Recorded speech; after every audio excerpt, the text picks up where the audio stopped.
प्रधानमंत्री के आर्थिक सलाहकार परिषद के जो अध्यक्ष हैं यानी कि विवेक देबरॉय, वो कह रहे हैं कि 2047 तक संविधान बदलने की जरूरत है। सबसे पहले आपकी क्या प्रतिक्रिया?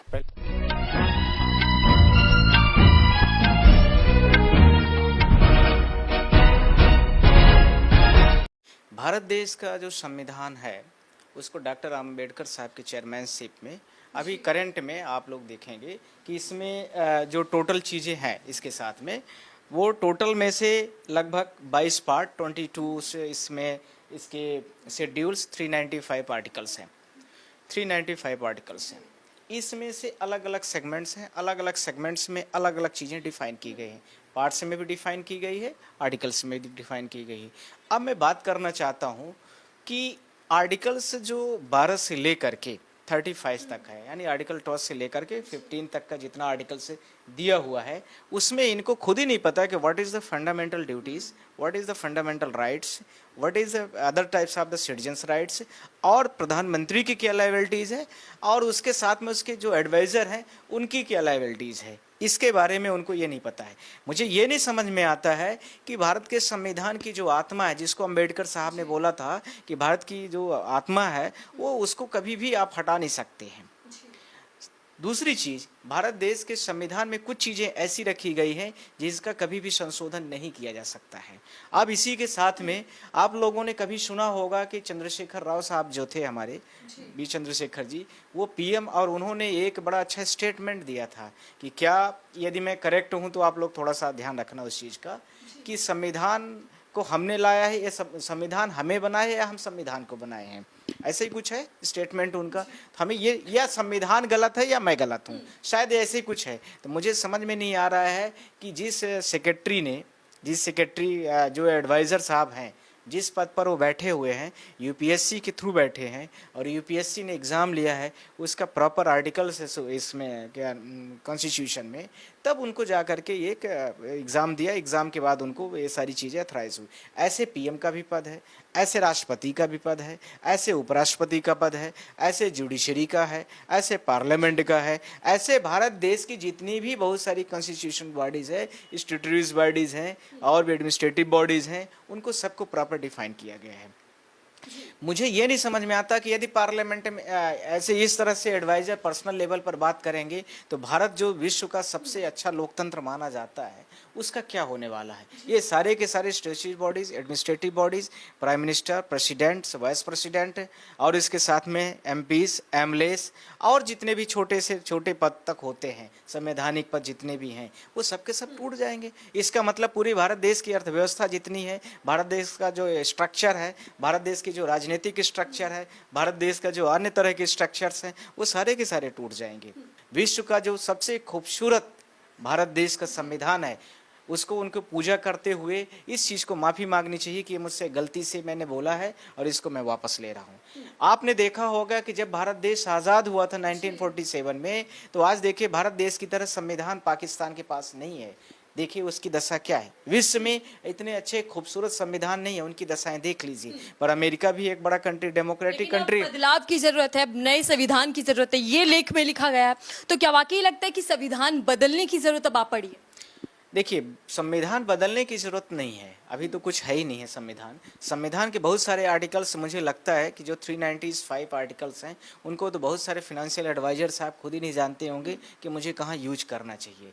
इवन यहाँ तक कि उनके जो और स्टैट्यूटरी बॉडीज़ है, एडमिनिस्ट्रेटिव बॉडीज़ है, वो भी नहीं समझती होगी। आदमी बदलाव की गुंजाइश कब करता है जब उसको ये लगता है कि उसके पास या तो योग्यता नहीं है, या तो उसको ये लगता है कि हमें प्रधानमंत्री या उससे जिसने उसको रिकमेंडेशन में अपने पास रखा हुआ है, वो हमें खुश करने के लिए उसके साथ में हम कुछ हाँ में हाँ मिला दें, या कुछ ऐसे स्टेटमेंट्स दे दें जिसमें डिबेट होना शुरू हो जाए। उस डिबेट का नतीजा ये है कि भारत देश में जो बेरोजगारी है, महंगाई है और जो बहुत सारी चीज़ें हैं, आपने देखा होगा सीआरपीसी, आईपीसी में बदलाव किए गए हैं अभी, उनमें इतना बिना किसी एडमिनिस्ट्रेटिव बॉडीज़ के, बिना किसी लॉ जुडिशरीज के, अपॉइंटमेंट कमीशन के इन्वेस्टिगेशन मतलब प्रॉपर फिल्टर के, इसके साथ में आपने देखा होगा कि बिना किसी अन्य तरह की जांच के कोई भी व्यक्ति कैसे ये सारी चीज़ों को ले आकर के बिल को पास कर दिया है। तो ये सारी चीजें थी, ये सारी चीजें मुद्दे दब जाएं, इसको लेकर के उन्होंने ये मुद्दा एक और छेड़ दिया, जिससे मणिपुर का मुद्दा हट जाए रास्ता से, जनता की आवाज से हट जाए। इन सारी चीजों को लेकर के उन्होंने ये सब काम किया है। तो मैं कानूनी दावपेच समझना चाहूंगी कि कानून क्या कहता है, लेकिन उससे पहले बड़े यकीन से सलाहकार लिखते हैं लेख, बड़े हौसले करते हुए वो कहते हैं कि संविधान को बदलने की जरूरत है, लेकिन सरकार ये कह देती है कि निजी बयान है। क्या इतना कह देने से, पल्ला झाड़ देने से बात खत्म हो जाती है यहीं पर ही? जब उनका निजी बयान है और जिसको पार्लियामेंट में पास करना है और साथ में राज्यसभा में, जिस पार्लियामेंट का मतलब ये मैं कह रहा हूँ, इसका मतलब राज्यसभा और लोकसभा दोनों उसमें शामिल है, उसके साथ में राष्ट्रपति भी इंक्लूडेड है, तो उस सबको मिला करके हम लोग पार्लियामेंट शब्द यूज करते हैं। पर यदि ये सारी चीज़ें आ रही हैं, बाकी चीज़ें जो हमारी इलेक्टेड बॉडीज़ है वो ऐसा नहीं कह रहे हैं, और उन्होंने बोला है कि उनके व्यक्तिगत बयान हो सकते हैं, जिसने स्पीच दिया है, स्टेटमेंट दिया है, तो इस बात को मानी जा सकती है, क्योंकि जिनको इन चीज़ों को लेके आना है उन्होंने ही अपने आप पर इन चीज़ों को अपने आप को इनसे अलग कर लिया है। तो इसमें आपको मुझे नहीं लगता है कि फिर ज़्यादा उस बात का तुल है। पर यदि है तुल और यह सरकार चाहती है कि हम बदल दें कॉन्स्टिट्यूशंस को, तो वो नहीं बदल सकती, इस चीज़ को ध्यान रखना है। प्रेम्बल्स की कुछ चीज़ें ऐसी हैं, वो मूलभूत स्ट्रक्चर्स कुछ ऐसे हैं जिनको आप कभी भी नहीं बदल सकते हैं, कोई भी सरकार आ जाए। कुछ चीज़ें ऐसी बनाई गई हैं भारत देश के संविधान में जिनको ये नहीं, कोई भी कितनी भी पावरफुल सरकार हो, कितनी भी चीज़ें हो, क्योंकि बहुत सारे राइट्स जो है तो वायलेट होंगे, जिसमें गरीबों का होगा, ST SC का होगा, OBC का होगा, विमेंस का होगा, विकलांगों का भी होगा, रिजर्वेशन पॉलिसीज़ पर भी होगा। रिजर्वेशन पॉलिसीज़ का मतलब जो विकलांग है, मैं उनकी बात कर रहा हूँ, और बहुत सारी चीज़ें अमेंडमेंट हो सकती है। तो ये बहुत सारी चीज़ों पर बहुत गहरा प्रहार होगा और वो सारी चीज़ें ढह जाएंगी। तो ऐसे कुछ चीज़ें नहीं हो सकती हैं। आर्टिकल 32 जैसे है, सुप्रीम कोर्ट में हम डायरेक्ट जा सकते हैं। आर्टिकल 226 में आदमी के पास बहुत से राइट्स दिए गए हैं, हर व्यक्ति अपना हाई कोर्ट में जा सकता है अपने राइट्स को लेकर के, कोई भी वायलेशन हो रहा है जा सकता है। तो कुछ चीज़ें ऐसी हैं कि जिनको ये कुछ भी टच नहीं कर सकते हैं। हाँ, ये कुछ चीज़ों में अमेंडमेंट करने के बारे में विचार कर सकते हैं। जी मिश्रा जी, मैं आपसे यही समझना चाहूंगी कि अगर संसद चाहे तो क्या वो संविधान के मूल ढांचा जो है उसको भंग कर सकती है या नहीं कर सकती? कानून क्या कहता है? देखिए, मैं आपको 4-5 नहीं 10 जजमेंट ऐसे हैं। केशवानंद भारती है, इसके साथ में जो केशवानंद भारती ने बहुत बड़ा जजमेंट दिया था 7 बेंचों ने, उन्होंने बोला था कि मूल स्ट्रक्चर जो है भारत देश के संविधान का, उसको कोई भी नहीं बदल सकता है। फिर इसके बाद में सुपरवाइजरी कमेटी होती है, इसके साथ में सुप्रीम कोर्ट ऑफ इंडिया है, जिसका कर्तव्य है कि संविधान की रक्षा करना। वो संविधान की रक्षा करने के लिए बैठे। यदि उनको लगता है कि यहाँ पर किसी भी व्यक्ति का राइट वायलेट हो रहा है, तो वो तुरंत ही संज्ञान में लेंगे और उस आर्टिकल्स को, या उस संविधान CRPC का हो या IPC का सेक्शंस हो, उसको तुरंत ही क्लोज कर देंगे या उसको डिलीट कर देंगे या डायरेक्शन देंगे कि आप इसको हटाइए या अमेंडमेंट करिए या इस पॉइंट को हटाइए। ये सारी चीज़ें सुपरवाइजरी कमेटी और इसके साथ में CGI, chief justice of India, high court के भी अंडर में कुछ चीज़ें होती है, तो वो सारी चीज़ें उनको करती हैं।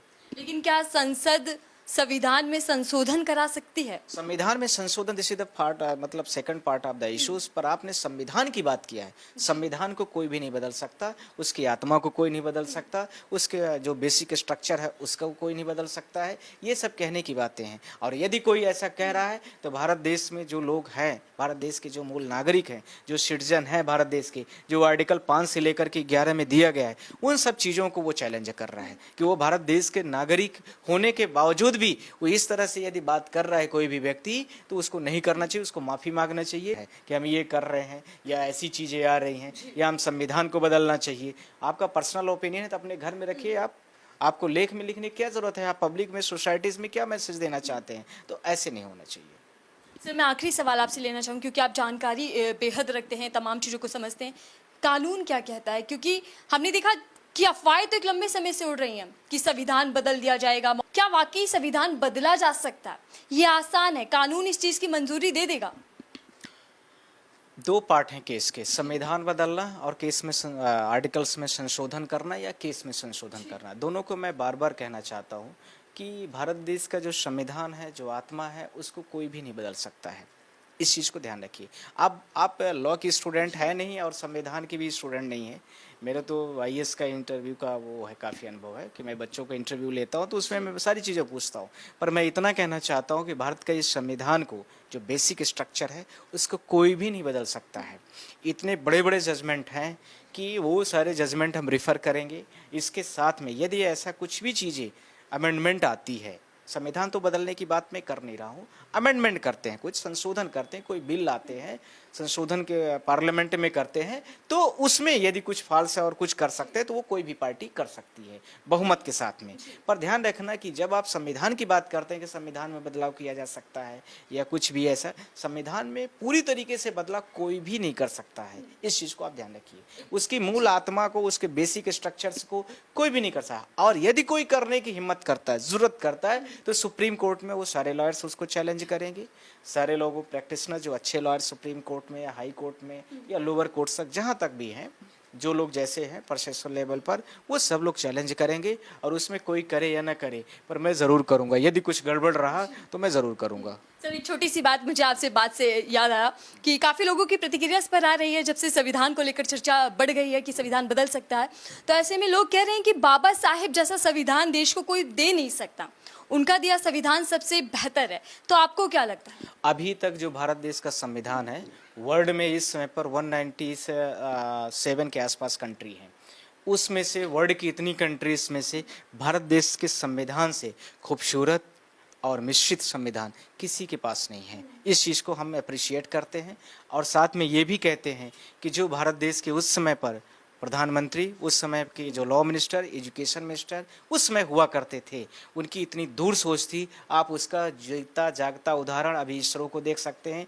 कि पंडित जवाहरलाल नेहरू ने उसको शुरू कराया था, कितनी बड़ी सोच रही होगी। आज हम चंद्रयान 3 में सोच के पहुंच रहे हैं, तो इसका मतलब है कि हमारा बेहतर एडमिनिस्ट्रेशन था, बेहतर संविधान था, बेहतर कॉन्स्टिट्यूशन था, बेहतर सारी चीज़ें थी। इसकी वजह से आज हमें शिक्षा को वर्ल्ड लेवल में लाना चाहिए। हमें जो चीज़ें दुनियादारी की है उसको छोड़ करके इकोनॉमी, बेरोजगारी, इन पर फोकस करना चाहिए। संविधान हमारा द बेस्ट है, और यदि ऐसी स्टेटमेंट वो देते हैं तो उनको माफ़ी मांगना चाहिए।